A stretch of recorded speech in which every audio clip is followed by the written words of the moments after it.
Le Conseil des ministres a entamé l'évaluation de performance du deuxième trimestre.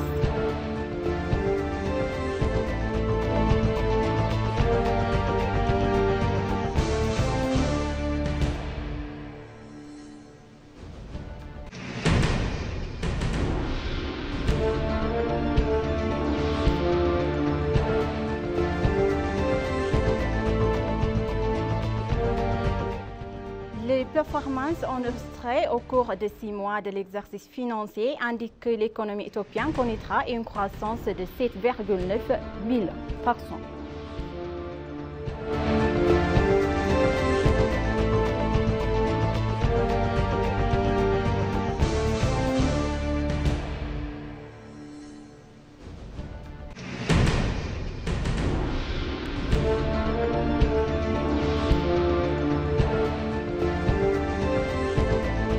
Bonjour chers téléspectateurs et bienvenue sur EBC, c'est notre journal du mercredi 6 mars. C'est moi Samra Kodado avec le journal, restez avec nous. En présence du Premier ministre Abiy Ahmed, le Conseil des ministres a entamé l'évaluation de performance du deuxième trimestre. Selon le bureau du Premier ministre, l'évaluation a commencé par des présentations sur les activités entreprises en se concernant sur 4 domaines sectoriels de gouvernance, de justice sociale et économique. Il convient de rappeler que le Premier ministre a lancé ces séances d'évaluation de performance et de rendement pour favoriser une culture de présentation au sein du secteur gouvernemental.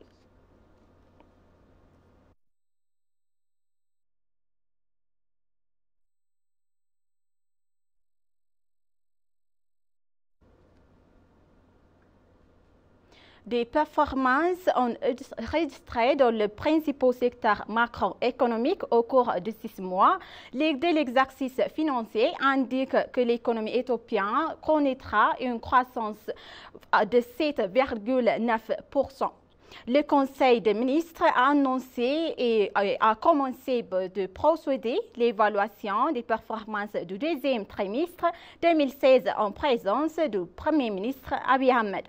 Présentant les performances du secteur économique, le ministre de la Planification et du Développement, Foussum Assefa, a rappelé que l'Éthiopie a enregistré une croissance de 7,2% en 2015. Elle a mentionné qu'une croissance de 7,9% sera enregistrée au cours de l'exercice en cours, indiquant que les performances enregistrées dans le principal secteur macroéconomique au cours de ces derniers mois le démontrent.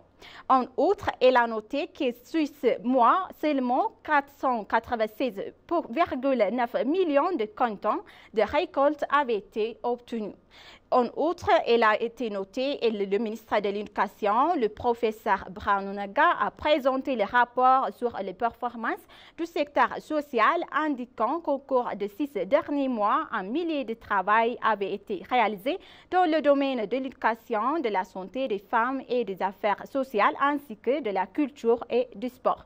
En outre, elle a mentionné que le mouvement d'éducation pour les générations à lui seul a amélioré le niveau plus de 14 000 écoles et construit davantage des écoles en 6 mois. D'autre part, le ministre de la Justice, Dr Gédéon Tiométion, qui a présenté le rapport sur les secteurs de la justice et de l'administration, a souligné que de nombreux changements ont été apportés au cours de ces derniers mois pour améliorer le système judiciaire et administratif. Parmi les travaux réalisés dans le secteur, il a mentionné avoir pu préparer le document de politique de justice transversale et de manière prospective.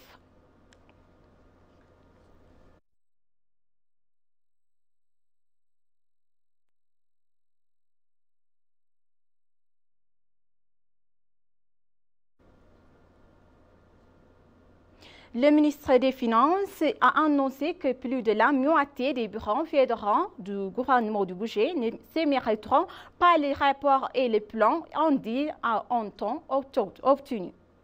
La remarque a été faite lors du forum de consultation organisé par le ministère des Finances pour les responsables de l'audit interne et des finances du Bureau fédéral du budget concernant l'exécution de l'acception semestrielle. Le ministre d'État des Finances, Eyob Tekaling, a dévoilé que lors du forum, qu'un grand écran a été créé parce que les branches de budget n'ont pas soumis leur rapport de d'audit et leur plan d'audit à temps et de qualité en évoquant diverses raisons inacceptables.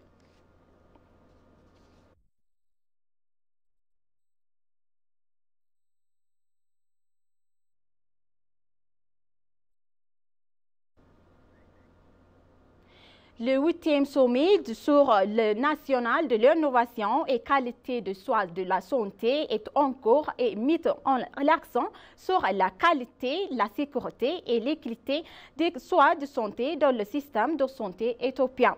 Un sommet de 3 jours sous le thème « Promouvoir l'innovation des systèmes de santé pour améliorer la qualité, la sécurité et l'équité des soins de santé » a débuté hier au siège de l'Union africaine à Addis Ababa. Le sommet a réuni des acteurs divers et dynamiques du secteur de la santé pour partager leurs idées et leurs expériences, leurs meilleures pratiques et leurs défis et leurs opportunités en matière d'innovation dans le système de santé.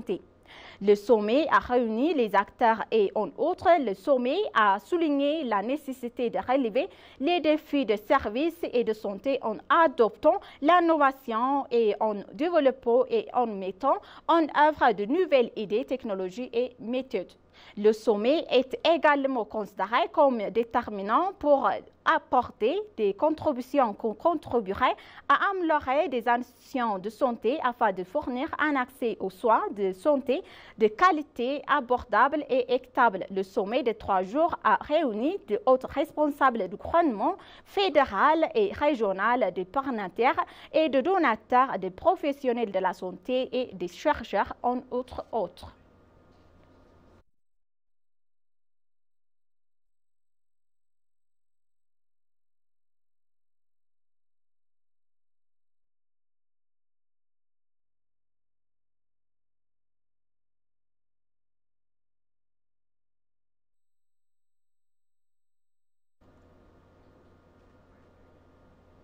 Relever les défis de cybersécurité nécessite une approche historique et impliquant la coopération entre le gouvernement et le secteur privé, les organisations internationales, selon le directeur général de l'administration de la santé et de la sécurité des réseaux d'information, Tegist Ahmed. Et une conférence de 2 jours sur la cybersécurité, les transformations numériques organisées par l'INSA et l'Association éthiopienne en cybersécurité ont débuté hier. Dans son discours d'ouverture, la sécurité générale de l'INSA, Tegist Ahmed, a déclaré que la technologie se tend sur les aspects de la société de transactions financières aux infrastructures vitales et que cette dépense expose chacune à des changes sans précédent. Tegist a souligné également que la cybersécurité a arrivé au 4e range à court terme et au 8e long terme en ce qui concerne les risques mondiaux classés par gravité.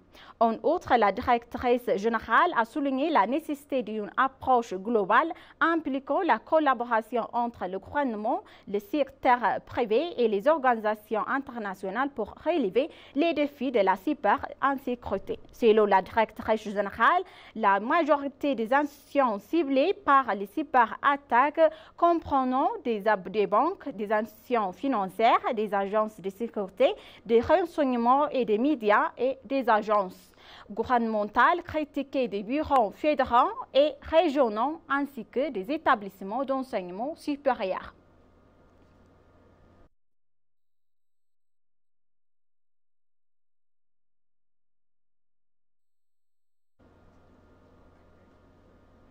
Le groupe Ethiopian Airlines a signé un protocole d'accord avec la société Boeing pour l'achat de avions géants Boeing 777X9, les premiers de genre en Afrique.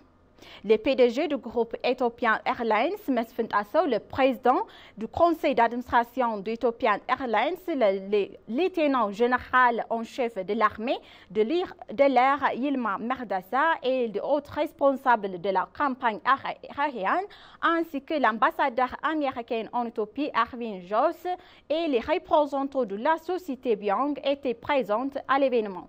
Le PDG du groupe Ethiopian Airlines a annoncé que cet avion est le premier de ce type en Afrique. Il a également dévoilé que la campagne aérienne prendra livraison de 8 mois de Boeing 777 X9 en commandant d'ici 2030, dont 3 seront livrés en 2027 et 3 en 2029 et 2 en 2030. On rappelle que Ethiopian Airlines a récemment signé un accord pour l'achat d'un total de 84 avions de passagers auprès de Boeing et Airbus en novembre 2016. Il a également annoncé son intention de passer de commandes d'avions similaires sur la base de recherche. Il a indiqué que le géant Ethiopian Airlines s'efforce de devenir l'une des 20 premières compagnies aériennes au monde grâce à une croissance rapide.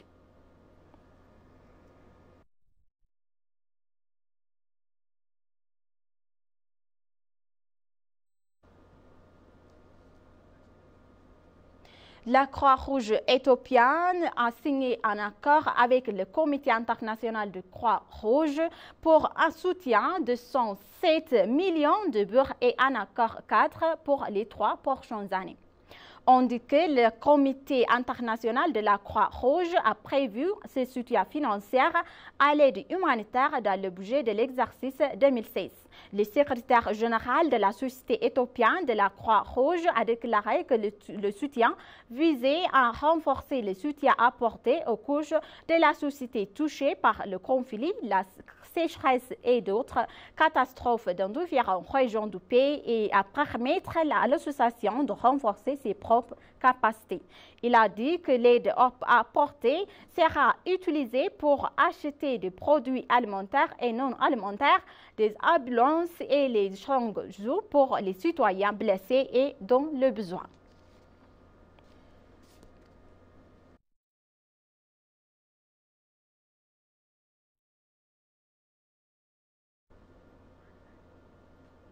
Chers téléspectateurs, maintenant je vous rappelle les titres principaux. Le Conseil des ministres a entamé l'évaluation de performance du deuxième trimestre.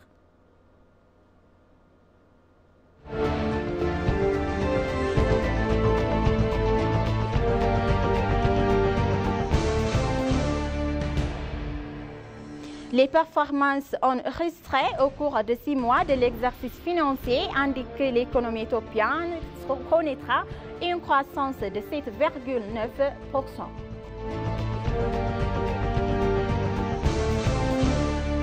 Chers téléspectateurs, c'est la fin de notre journal d'aujourd'hui. C'était moi, Samret Godado. Je vous souhaite une bonne journée.